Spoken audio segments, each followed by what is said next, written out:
Bom dia, jovens. Eu me chamo Drummond, sou professor de biologia e vamos aproveitar para falar sobre um tema recorrente em provas do Enem, que é a biotecnologia. Biotecnologia é uma palavra que, por si só, a nível etimológico, ela já se situa. Bio, ser vivo. Tecnologia, mecanismos que nós desenvolvemos naturalmente para poder melhorar as nossas condições de vida. Se você observar a telinha, você vai ver exatamente o que eu estou tentando te mostrar. Olha só, biotecnologia é o uso de conhecimentos biológicos com o fim de resolver problemas, né? E criar produtos de utilidade para o benefício humano. Melhorar a nossa vida, essa que é a grande verdade.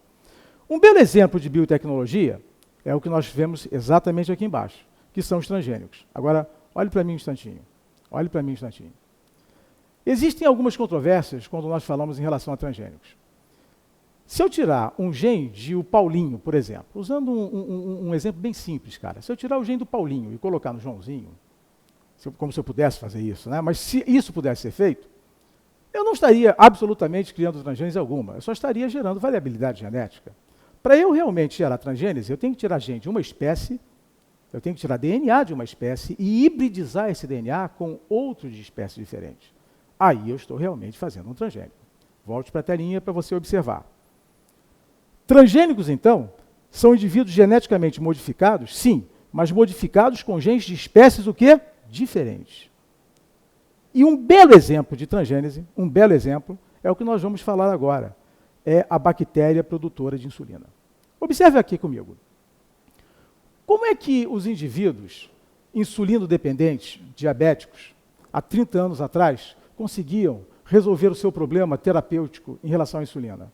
Era uma situação muito difícil. A diabetes é uma doença que sacrifica bastante, onde o indivíduo já tem que ter uma vida extremamente regrada e, na grande maioria dos casos, a insulina que era aplicada era a insulina suína ou a insulina bovina. Observe na telinha para você tentar entender a história. As duas cadeias maiores, que você está observando aqui, ó, são as cadeias da insulina humana. E esses aminoácidozinhos que estão aqui separados são os que diferem da insulina suína e da insulina bovina. Você está percebendo que a insulina, tanto a insulina bovina quanto a suína, são bem parecidas com a insulina humana, substituição de 1, 2 aminoácidos no máximo. Você vai dizer, poxa, mas então é tudo igual, daria tranquilamente para fazer a utilização da insulina suína ou bovina. Mas não é bem assim não. Olha para mim para você entender essa história. Na verdade, um aminoácido numa cadeia alfa ou beta da insulina já é suficiente para gerar uma reação absolutamente adversa no indivíduo. Reação essa que pode ser uma reação alérgica profunda. Então o cara tinha que conviver com dois problemas, rapaz. Ele tinha que conviver com um problema terapêutico na utilização da insulina diária, um controle diário de alimentos amiláceos e tudo mais, e ainda tinha que viver com o quê? Com o problema relativo às alergias que ele tinha. Na verdade, com a bactéria produtora de insulina, isso foi praticamente erradicado. Hoje nós temos a capacidade de produzir insulina através de uma hibridização de DNA utilizando uma transgênese. Observe a telinha de novo. Tudo começou, na verdade, tudo começou no início da década de 70, quando nós descobrimos um grupo de enzimas que são chamadas de enzimas de restrição. Mas para que nós possamos usar essas enzimas de restrição, nós precisamos fazer ou utilizar uma técnica que nós chamamos de técnica do PCR. Essa técnica do PCR é uma técnica de polimerização do DNA. Para eu conseguir cortar o DNA com as enzimas de restrição, que eu já vou te dizer já como isso acontece, eu preciso duplicar o DNA. E a duplicação do DNA é muito lenta. Pelo menos é muito lenta em condições naturais. Com a técnica do PCR, essa polimerização do DNA passou a ser rápida. Nós conseguimos em horas o que levaríamos meses. Tendo uma quantidade de DNA adequada, nós conseguimos agora usar as famosas tesouras genéticas. Olha para mim um instantinho. Olha para mim um instantinho. Na década de 70, nós descobrimos que existem certas bactérias que conseguem se livrar de vírus invasores usando enzimas que elas desenvolveram, chamadas de enzimas de restrição. E essas enzimas de restrição funcionam como verdadeiras tesouras genéticas. Agora, tesouras que cortam o DNA em locais bastante precisos. Locais esses que nós chamamos de sequências palindrômicas. Se você olhar a telinha, você vai entender o que é uma sequência palindrômica. Olha para a telinha.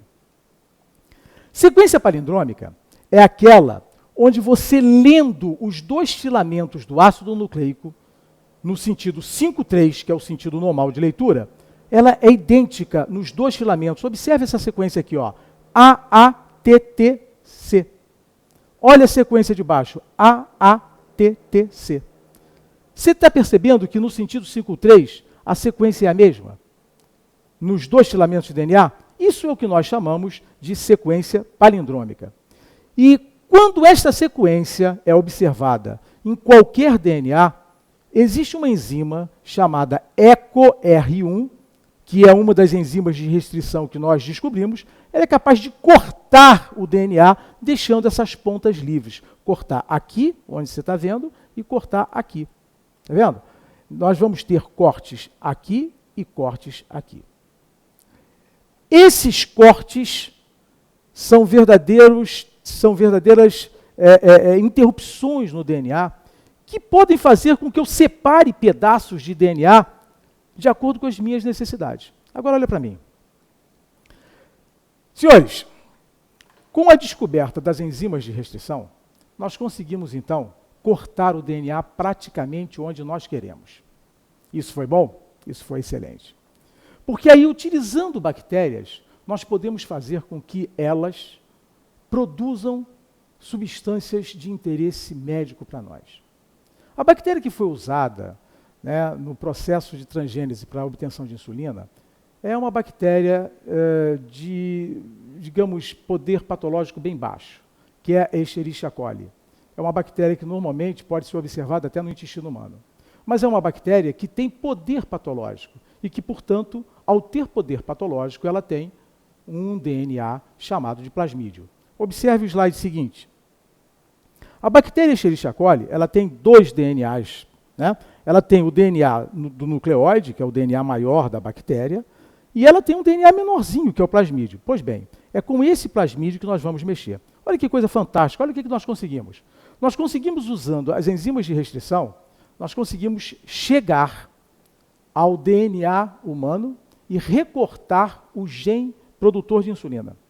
E ao recortarmos esse gene produtor de insulina, nós conseguimos transferir esse gene para a bactéria Escherichia coli. E essa bactéria, recebendo esse gene no seu plasmídio, incorporou esse gene e, obviamente, começou a se reproduzir normalmente. A reprodução normal dessa bactéria acaba por clonar esse gene. E nós passamos a ter uma cepa inteira de bactérias Escherichia coli produtoras de insulina. Mas nós precisamos ter um detalhe muito importante agora a analisar. Observe comigo aqui. O plasmídio é um DNA bacteriano que está diretamente vinculado aqui às informações genéticas relativas à produção das toxinas da bactéria. E foi exatamente nesse plasmídio que nós introduzimos o gene de interesse, que no caso é o gene produtor de insulina.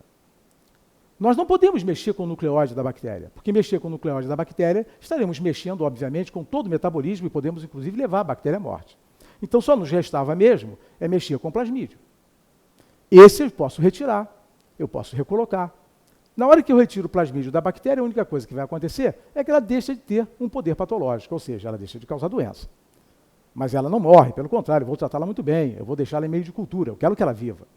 E foi exatamente usando esse plasmídio que nós recortamos o plasmídio usando enzimas de restrição, recortamos o gene produtor de insulina humano, tirado do genoma humano, também com as mesmas enzimas de restrição, e conseguimos fazer o quê? Soldar esses dois genes no plasmídio. Né? Fazer o que nós chamamos de técnica do DNA recombinante.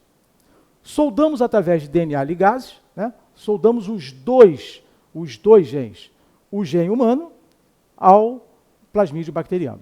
Reintroduzimos esse plasmídio na bactéria e deixamos simplesmente a bactéria clonar o gene normalmente. Volte para cá para a telinha, por favor. A bactéria clonando esse gene normalmente, em termos de reprodução, ela vai ter vários plasmídios, você está vendo? Ela vai se reproduzir, ela vai se reproduzir, ela vai se reproduzir, e ela vai ter vários plasmídios recombinantes nas suas gerações futuras. O que vai acontecer em relação a isso? nós vamos ter uma cepa inteira de bactérias produzindo toxinas, mas produzindo também insulina. Olha para mim. Qual é o trabalho laboratorial hoje? O que os laboratórios têm que fazer em relação a isso? Aqueles que detêm naturalmente as cepas de bactérias produtoras de insulina. O que o laboratório tem que fazer é muito simples.